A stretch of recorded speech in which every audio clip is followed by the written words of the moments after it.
So time to end the show with an interview of a startup that now allows you to rent everything from iPhones to Samsung phones to other kind of phones.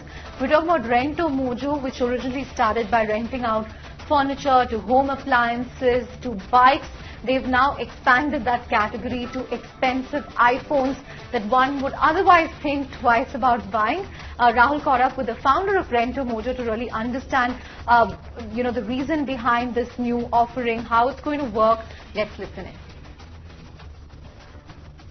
What we have been seeing in the, the launch of mobiles was just an extension, and it will unfold the story further. We don't see ourselves as more as an e-commerce platform, but rather a lease financing platform. Once we started having that mindset, it was just an extension in the product class. We were providing lease financing in furniture, we started providing lease financing in appliances, and then bikes, and now it's a natural extension to mobiles.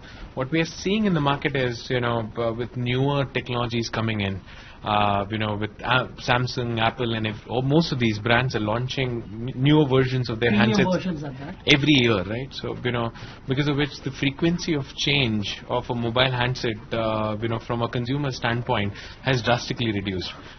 Consumers used to change their handsets every 2 years. Now, 55% of the urban population is actually changing it every 6 months. Mm-hmm. So, so that's because of which we kind of, launch this service.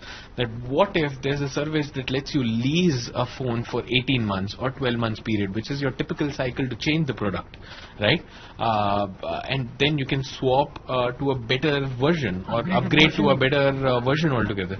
So that's the service all about. With a minor twist that, they can lease out a phone for 18 months, and just in case if they're not liking it, there should be a flexibility involved, or the service should be giving them the flexibility to return the product also whenever they want. No, that's something that you also leverage. That's the service that we provide. Viewers would want to know, like a high-end iPhone X that you sort of spoke about, 4,999. Other Samsung phones. Could you talk to us about some price points for us to understand if it sort of makes an economic sense also to rent out? Just take this iPhone X. It's at a 4,999 for a good 12-month period. So you eventually, for 12 to 18 months, you end up paying only about 50 to 60,000 rupees, vis-a-vis a product which is standing at 90,000 rupees. So if you return the product, you will eventually save 30 to 40,000 rupees, right?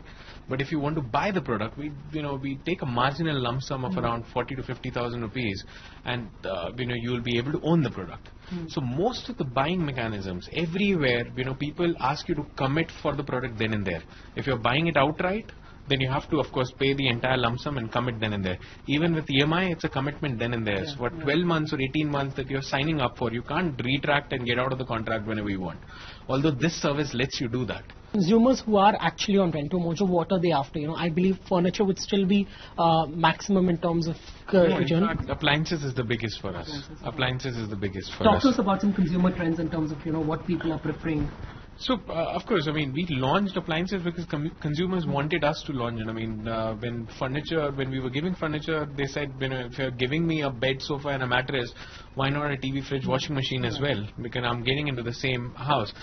The dynamics that works for furniture and appliances is very different from, what will work for a mobile or what will work for a bike.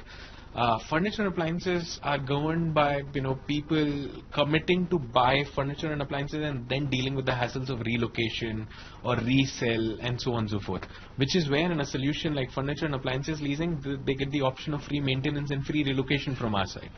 So, a potential 1 BHK relocation itself costs around 10 to 15,000 rupees today. So that's the kind of a savings with respect to, let's say, vis-a-vis furniture and appliances. Again, the same dynamics work. We're cheaper, in terms of monthly installments there. They still get to try the product for a certain time period and then own it. With bikes, what we realized was, when we were, taking a deep dive into the consumer, insights, we realized that people were spending 5,000 rupees on an average monthly in terms of their daily commutes. That is going from one point A to point B. We realized, can we offer them a, substitute to their daily commute? So that's when we launched an Activa or a Honda Navi or something like that. That is coming at 2,300 rupees a month, inclusive of all the repair, all the insurance and maintenance built in. So you can imagine at 2,300 you have the freedom of your own transport and you can just go from office to home. But as I said, the dynamics are different, and that's why, with mobiles, it's the changing behavior of consumers rotating or upgrading their phones regularly that'll come into the effect, and that'll make the leasing option popular. With mobile phones coming into play, are you sort of expecting a lot more in terms of, users also that you would add to the platform? Yes, definitely. I mean, the business has been thankfully growing, over and above 100% year on year since the time we started off, and that's the good optimum, growth rate that we think a financing or a lending company should grow with. With mobiles, definitely we can see a huge uptake. That's the most heavily surged. Just the component of retail itself is fairly huge. On that note, we come to the end of yet another episode of ET Now Startup Central. Hope you loved the show. Thank you so much for watching, and stay tuned to the channel for more news and updates.